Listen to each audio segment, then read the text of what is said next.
بسم الله الرحمن الرحیم. هم کتون وزه خالد نذیر او پیغام تاسو په خدمت کې حاضر یم. نن زه ولادم د نوخار په پل باندې. دلته دا نوخار پل د 40 سال له شوی دی او هغه نه چې شوی په دې باندې د سټای تنظیم شته او نه چې کم دینو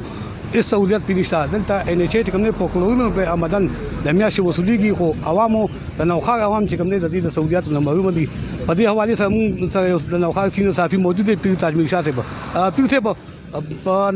نوخار دی پل باندې کوم د سټای تنظیم دی بالکل دا هم باندې عوامو ته هیڅ قسمه دا نشته چې ماخام شي تک ته تیاری شي سوای په دې حواله سره. دا پل ډیر تاریخي پل دی. کله د پرویز خټک تر نصر الله خان خټک چې وزیر اعلی و هغه د دې بنیاد خو بیا جنرال فضل یک کله چې گورنر هغه د دې افتتاح کړی و. دغه وخت نه والي تر اوسه پورې کروڑونه روپۍ حکومت ته دې فایده تللی ده او اوس هم په کروڑونو روپو نه اعلامېږي. لہذا دا په ټوله دنیا کې دا خبره موجوده ده چې کوم ځای ته حکومت ته انکم ورځي هغه پراپرټي یعنی عوام استعمالوي نو پکار دی چې څه فیسیلیټیز وي هغه ورکوي. دې پول کې اولنې سهولت دا دی چې خلکو ته رڼا وي او لایټونه لګېدلي. لہذا موږ له حکام ته هغوی نه پرزور مطالبه کوو چې فوراً چې کوم دی دا لایټونه بحال کړي. دې نه علاوه دا خوا کې د پول نه والې تر کنډرو پورې راه ان جي او والا دا کمې کمبې چې لګولي صرف یو څو هفتې دغه لایټونه لګېدلي وو. هغې نه پسه دی دا بهانه جوړه کړه چې 6 لکه روپۍ بل راغو. دا چې هغه ټولو ته پته چې دې بل به راځي. لہذا دوی ته پکار و چې دا چې کوم دی شمسي لایټونه یې لګولي وو نو بیا به چې کوم دی هر څه ټیک ټاک وو. په هغې هم کروړونه روپۍ لګېدلي دي او اوس چې کوم دی نو بالکل تکه توره تیاره وي. حکومت ته پکار دي چې په دې فوراً ایکشن والي. جزاک الله. بالکل څنګه چې پیر صاحب وایي چې یوازې په نوخار په پل باندې د سټریټ تنظیم نه دی ښه بلکې په نوشهره کلان په نوشهره کې او دا شان په امانګل کې څونه سټریټ اوس لګېدلي او د کلونو په منصوبه وه هغه بالکل ځای شوه. هماغه لایټونه ناکاره شو او عوامو ته هېڅ قسمه لغن. موږ سره بل صافي موجود ناصر خان تعلق یې 92 د چینل سره دی. دی نه موږ تپوس کوو چې نوخار کې دا سټریټ نظام دی خصوصا په امانګل کې په نوشهره کلان کې اوس سولر لایټ لګېدلي دي او کلونو په باغي خلک شو هغه د عوامو په ښه باندې رانغه یا خو پکې ټیکهدار پیسې وخوړي یا پکې حکومت پیسې وخوړي یا خو دغه ناقصه ولګېده. څه وایي په دې حوالې سره؟ ډېره مننه خالد نظیر صاحب او د آواز نوشهره. ډېره مننه خالد نظیر صاحب. تېر شویو ورځو کې د ټي ایم اے نوخار مخې ته هم د روډ په غاړه باندې سټریټ لایټ یې لګېدلي دي خو که وګورئ نو لا یې میاشت نه رسېږي او هغې کې 2-3 سټریټ لایټ چې دي هغه کار نه کوي. دغسې د نوخار د پل په هکله که مونږ خبره وکړو نو پل چې دی د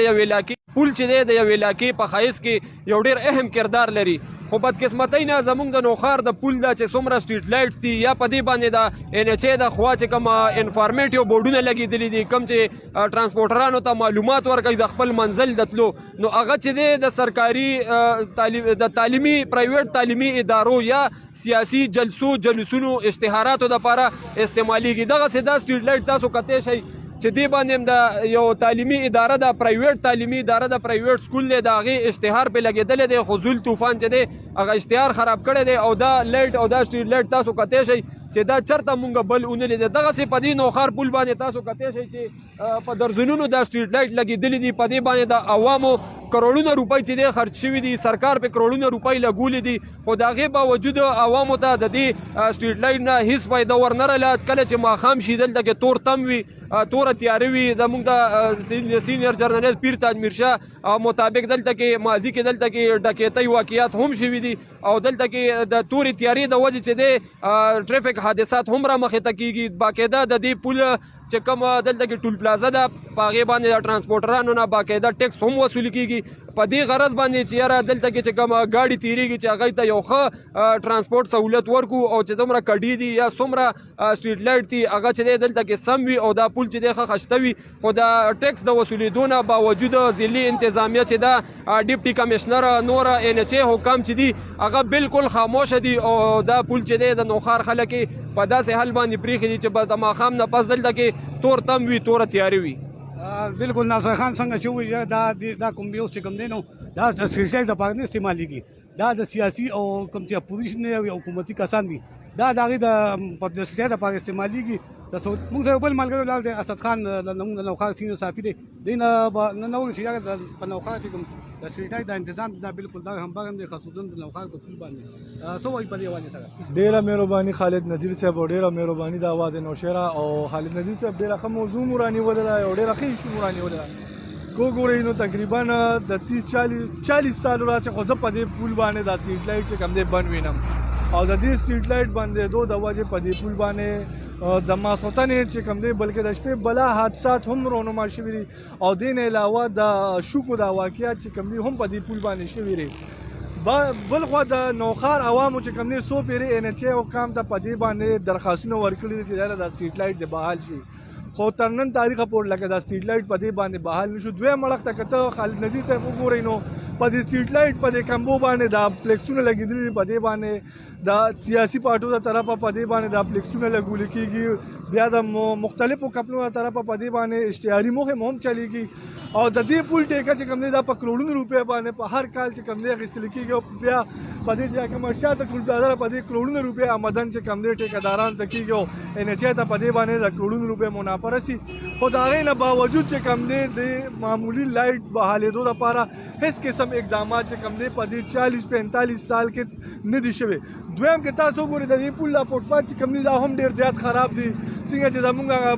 بل سینیئر صحافي خبره وکړه چې یاره د دې فوټپاث هم د څغور په کار دی ځکه چې د دې د وجې دلته کې هم حادثات رونما کېږي نو خالد نذیر صاحب ستاسو د آواز نوشهره په توسط سره مونږ دا حکومت ته اپیل کوو چې خدا را دا کم چې سټریټ لایټ چې کم ناکاره دي د کلونو راځي ناکاره پراته دي دا د بحال کړی شي کم چې دا فوټپاث خراب دي دا د سم کړی شي او د نوخار عوام ته سہولیات میسر کړی شي ناصر خان بالکل په دې پول باندې د نوخار د عوامو نه د څلور لکو نوالي ته اتو لکو پورې دغه دي چې کوم دی نو دغه ټیکس وصولېږي او د هغې نه باوجود هم د نوخار عوام او دا پول چې کوم دی دا د هغه سہولیاتو نه محرومه دی کوم چې موږ ته پکار دي ما سره یو بل صحافي موجود دی عدنان چودھري دی نو موږ تپوس کوو چې هغه دا کوم صورتحال په نوشهره کلان او خصوصا د نوخار په پول باندې روان دی د سټریټ د والي سره دغه د په دې باندې ماښام نه پس دا بالکل دا پول چې کوم دی دا بالکل په تیاري کې ډوب شي نه یو بل ته څوک نه ښکاري اکثر د رازنۍ وارداتونه د غلا وارداتونه لکه کارلفټنګ وارداتونه بیرات کېږي څه وایي عدنان چودھري په دې حوالې سره जी खालिद नज़ीर भाई बहुत बहुत शुक्रिया आपने सारा ख्याल का मौका दिया खालिद भाई मैं आपको ये बताता चलूँ कि ये पुल जो है ना इसकी अहमियत का अंदाज़ा आप इस बात से लगाया जा सकता है कि हमारे इमरान खान का विज़न देख लें और अगर हमारे मौजूदा हुकूमत का विज़न देख लें कि वो सियाहती मकामात को बहुत ज़्यादा फ़रोग़ देने के लिए कोशां हैं लेकिन अगर आप इस रोड की और इस पुल की बात करें तो इसकी अहमियत का अंदाज़ा इस बात से लगाया जाए कि यही पुल यहाँ से आगे ही आपका स्वात का इलाका मर्दान से लेकर फिर स्वात का इलाका फिर अगर आप जाएँ तो कालाम और फिर इस तरह गुमराट और यहाँ पर ये सारा इलाका जो शुमाली इलाका जात हैं वहाँ पर ये लिंकेड रोड है और ये मेन रोड है मोटरवे के अलावा लेकिन जिस तरह आप पेशावर से जीटी रोड पर ट्रैवल करके इस पुल की तरफ आते हैं तो आपको यहाँ पर गुप अंधेरा नज़र आता है यहाँ पर जो हादसात हैं वो रोज़ का मामूल बने हुए हैं बड़े लोगों के हादसात यहाँ चुके हैं काफ़ी फैमिलीज़ यहाँ पर सफ़र हो चुकी हैं लेकिन इधर एक काबिल बात जिक्र ये है मैं करना चाहूँगा कि इस पुल के दूसरी तरफ जिस तरह ही कैंटोनमेंट बोर्ड का एरिया शुरू होता है तो आप यकीन माने आपको ऐसा लगेगा जैसे कि आप इस्लामाबाद में दाखिल हो गए हैं स्ट्रीट लाइट काम कर रही हैं सड़कें वहाँ की ठीक हैं चौक्स ठीक हैं और अगर वहाँ तक आप जाते जाएं और जहाँ तक कैंटोनमेंट बोर्ड का इलाका है तो आपको ग्रीनरी साइड पे नज़र आएगी तो मैं आपको ये बताता चलूँ कि इस पुल के हालत ज़ार से ये साफ जाहिर होता है कि TMA की ये नाअहली है यहाँ पर जितने भी फंड्स मंजूर होते हैं उनका कुछ समझ नहीं आता कि कहाँ जा रहा है किस जगह पर जा रहा है कहाँ पर लग रहा है इसके फुटपाथ का आप हाल देख लें ठीक है इसकी स्ट्रीट लाइट का हाल देख लें इसके जंग आलूदा ये स्ट्रीट लाइट के जो पाइप हैं इसके जंग आलूदा पाइप्स को देख लें और बस यहाँ पर एक ही कारोबार चमक रहा है वो इस पुल का टैक्स है वो चमक रहा है और साथ साथ पेनाफ्लेक्स जो कि सियासी लोग लगा रहे हैं या कोई स्कूल वाले हैं या जो कुछ भी अपने एडवर्टाइजमेंट कर रहे हैं वहाँ पर ये एक पुल जो है वो सिर्फ एक आमदन का ज़रिया बना हुआ है बाकी यहाँ पर कोई फैसिलिटीज़ नहीं है तो मेरी आला हुकाम से मुतालबा है कि कम से कम खुदारा जो फंड है जो पाकिस्तानी पैसा है वो सही जगह पर लगना चाहिए ताकि लोगों को सहूलियात मैसर हों जी थैंक यू ګانو کتونکو دې کې یوازې د حکومت غفلت نه بلکې دا د NHA غلطه ذمہواري ده چې ولې ټیکس وصولوي او دا کوم څونه د پولونو انتظام چې کومي دا د NHA سره راځي د دې پول چې کوم دی نو د 40 سال نه زیات څوک د سټریټ د تنظیم کې صحیح نشو او هماغه د عوامو نه ټیکس وصولیږي دا د سولر دا سیستم چې کوم دا په یوازې نوښت حکومت نه بلکې په ټول نوشهره کلان او مالګر خرڅ کړي او پسې دا چې په جوړ باندې سولر لایټ لګېدلي هغه هم ناکاره شوي دي او عوامو ته هم دغه تکلیف ته پسې تکلیف میلاویږي نو حکومت حکام ته پکار دي په دې سیس باندې توجه وکړي او دا هم دا سنګینه مسله چې کوم دا عوام ته چې کوم د شپې تکلیف وي د ورځې تکلیف وي هغه مسلې پرې توجه وکړي دا کوم ټیکس په دې پول وصولیږي هغه ټیکس پیسې هم په دغه عوام باندې خرڅ کړي ډېر مننه موږ سره تر بل پروګرام پورې اوسئ انشاءالله چې دا بلې مسلې پورې به انشاءالله موږ تاسو بیا د اواز نوشهره په سکرین باندې مخاطب یو